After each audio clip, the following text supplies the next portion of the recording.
Good morning to you. I am Tori Wells. We are breaking into this program to bring you developing news out of Troy. That is where the police chief and mayor are updating us on an overnight shooting that injured 2 officers and killed a suspect. Let's listen in.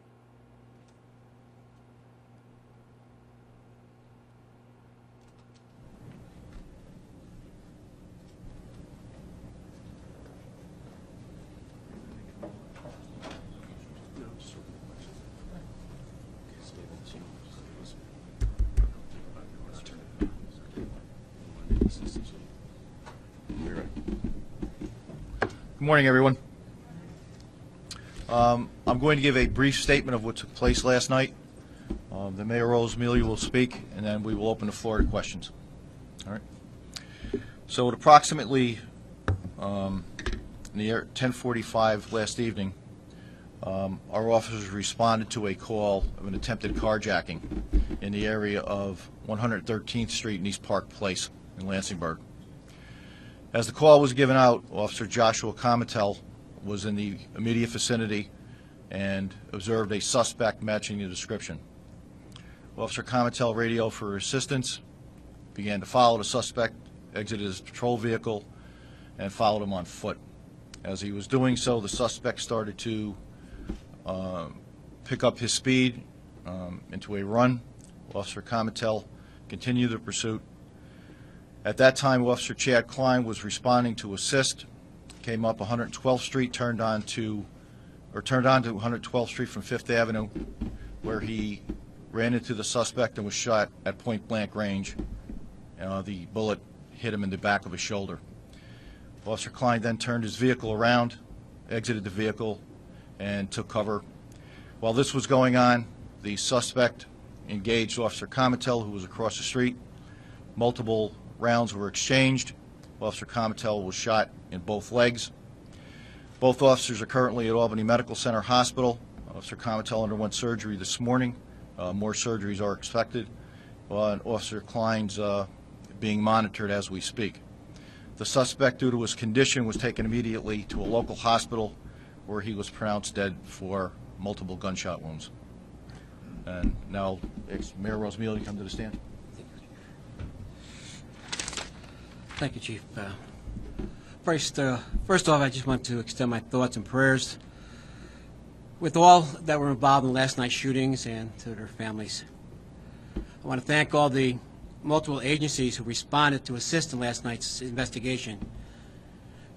For those of you that may have been there last night, you could saw we had everybody from state police to ATF to FBI and local police agencies. So I want to say thank you for all the support and the assistance that we had. Being on the scene last night was a difficult situation for me personally. Anytime anyone gets hurt, it's not something that you want to be part of, but it's part of my job, and I need to be there with our officers and to find out what was going on.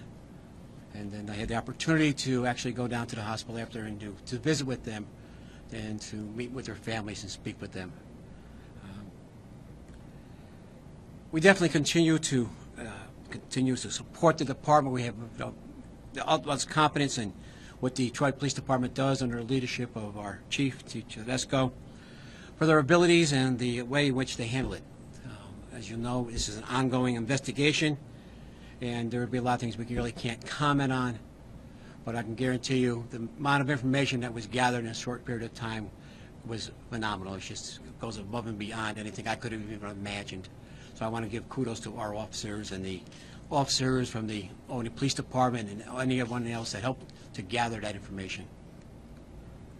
So, Chief, why don't you come back up and... Thank you, Mayor. I'll now open the floor to any questions. Chief, can you describe the initial call for the carjacking? What were the details of that? The suspect tried to engage a gentleman as he was getting into his vehicle. The gentleman ignored her, drove off, subsequently called a second party and told him about the complaint, and that party in turn called us. So that's how the report came to us, was through a second party. Was the person who might have been the victim of the carjacking, did they see a gun? Did he was threatening them with the gun? I don't know that at this point. That's still part of the investigation. Is there Dan? anyone else involved in this investigation, meaning that other than the suspect, any other suspect involved in this at all? No, there were reports that there was a second suspect. That's incorrect. Can you tell us what you know at this point about the suspect? in terms Yes. of His interaction with law enforcement in the past, was the weapon recovered? I'm assuming it was done by the server, but what do you know about that? There was a weapon recovered at the scene, in possession of the suspect when the assisting officers arrived. This suspect is not a kid. He's 39 years of age, has a very violent criminal past, multiple charges for weapons possession, and has done time in state prison. He is a parolee. Currently on parole?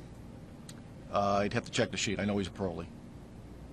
You're not releasing his name, he's 39, you're saying, no name? His name is Thaddeus Faison. He's from Albany. Thaddeus Faison. Yes. I put that out to everybody, and with a photo. Was there a handgun involved? Yes, it was. Do you have any idea how many shots he fired and how many shots the officers fired? That's still being under investigation. I could tell you that between all the officers involved, it was in excess of 20 rounds. Can you tell us a little bit about the officers? I understand one of them, just a little personal about the officers. Officer Klein is a veteran of the Gulf War, married, several children. He works the afternoon shift on patrol. Is very well regarded by all his comrades. Officer Comatel currently serves in patrol also. He's an evidence technician. He's a member of the SWAT team, a very capable officer. He has a lot of interests that have served the department very well. So they're both two young upcomers in the department, I would put them. So I'm not surprised that they took the act of bravery that they did. Did one just have a kid with a baby? I'm not sure. Recent? I don't remember that recently, no. I know Chad does have young children. Yeah, but I don't think recently, Dan, as far as I know. Can you describe the scene when your officers arrived? Were there a lot of people on the streets who could have been innocent bystanders of this crossfire? Was you shooting randomly, targeted? What was it like when those two officers got there? When the officers engaged the suspect, he had fired point blank at Officer Klein, then engaged Officer Comatel. We have located witnesses that were in the area. Several buildings were struck. So to answer your question, it was a reckless environment where anyone could have been killed. Yes. Do you recall anything like this happening before? Not in my time, no. And I've been here the longest, no. When was the last time Troy PD had an officer injured by pistol? I'd have to look, but I can tell you it predates me, so I'm going back almost 40 years. Chief, can you talk about the fact that this is a risk that officers take almost daily, being the line of duty and bravery it takes? This was, this call came in. Obviously, it was a heightened response because of the threat of a firearm. But these calls go on all day long. But certainly, when these two officers reported for duty yesterday, the last thing that they envisioned, they would be in Albany Medical Center with bullet wounds. And as we leave here, as we're speaking here, that same incident can happen again. If there's any good that will come of this incident, is that it'll give everyone in the Detroit Police Department and hopefully in other agencies a heightened sense of awareness. Just to be clear about the chronology, the suspect had already shot Officer Klein and fired on Officer Comatel before they were able to return fire? What do you understand? Yes, that's correct. You have to understand this scene is still unfolding. We're still, deposing witnesses, collecting video. But I do want to say, without hesitation, that at this juncture in the investigation, we are supporting our officers 100%. There's nothing that leads us to believe that they acted outside of policy or beyond the scope of law. I can't say it conclusively at this point. As I said, the investigation is ongoing, but as of right now, we're supporting them 100%. Chief, can you give us your personal thoughts and feelings about the incident altogether? Dan, I guess if there's one wish I had, it would be that I concluded my career, especially as chief, with never having to have an officer shot. It was like an out-of-body experience when I got the call. I can't imagine what they went through and their families. I think now that the shock is wearing off, we're going to hold a large debriefing on this incident, see if there's anything we could have done better. But our thoughts right now with the officers and their families. And I think the entire department, the way they responded, I don't have a criticism. It was actually very heartwarming to see. professionalism, in spite of the emotion, and the support that we got from outside agencies was phenomenal. So it'll be a learning incident in the end, and luckily we didn't lose an officer. And I guess, to me, the definition of success will be when those 2 officers return to duty. Chief, it's been a very Emotional words there from the police chief and mayor in Troy as they update us on the overnight shooting in that city. They say this started last night when police got a call for an attempted carjacking. They said 2 officers were injured, 1 shot in the legs, the other in the arm. Both are at Albany Medical Center, and the officer who was shot in the legs has undergone surgery. The chief saying more surgeries are expected for him. The other officer is being monitored. The chief calling them brave. The chief also saying that the suspect in this case, a 39-year-old man, was shot and later died. Police say he was known to them. The mayor also speaking at this update, saying this is a very difficult situation for that city and the police department, obviously. Jennifer Lukey is at that update with police. She will have much more on this developing news tonight at 6:30. We will be bringing you updates online at cbs6albany.com.